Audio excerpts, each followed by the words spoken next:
ICU নেই বলেই হচ্ছে রোগীদের এই পথে বিড়ম্বনা সৃষ্টি হচ্ছে।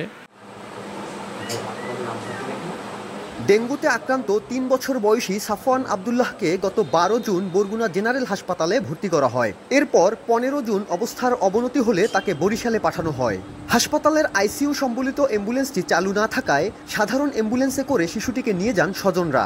এরপর বরিশাল থেকে ঢাকা নেয়ার পথে সড়কেই মৃত্যুর কোলে ঢলে পড়ে সাফওয়ান।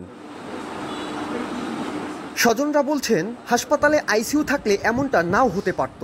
আমাদের সাফওয়ানকে যখন অবস্থার অবনতি হওয়া শুরু হয় তখন আসলে আমাদেরকে রাস্তায় অনেক সময় নষ্ট হয়েছে, যে কারণে আমরা ট্রিটমেন্ট সম্পূর্ণ করতে পারি নাই। আমাদের এখানে আইসিইউ নেই বলেই হচ্ছে রোগীদের এই পথে বিড়ম্বনা সৃষ্টি হচ্ছে। আইসিইউ না থাকায় হাসপাতালটিতে মুমূর্ষু রোগীদের সেবা দেওয়া যাচ্ছে না। মেডিকেলের ডাক্তার দেখাইছে, তারপরে তার নামাইছে, গাড়িতে উঠাইবে, ওই সময় আপু নাকি মারা গেছে। ডেঙ্গুতে বেশ কয়েকজন মারা গিয়েছে, কিন্তু এই হাসপাতাল থেকে রেফার করার পরে বরিশালে নেয়ার পথে অথবা বরিশালে পৌঁছেছে।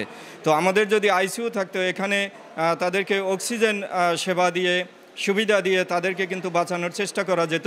জনবল সংকটে আইসিইউ সম্বলিত অ্যাম্বুলেন্সটি চালানো যাচ্ছে না বলে জানান হাসপাতালের আবাসিক মেডিকেল অফিসার।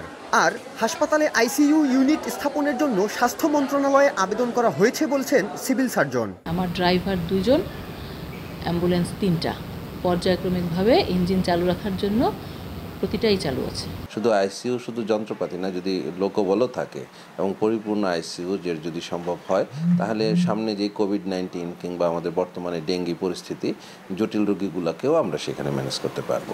চলতি বছর বরগুনায় ডেঙ্গুতে আক্রান্ত সংখ্যা 2900 ছাড়িয়েছে।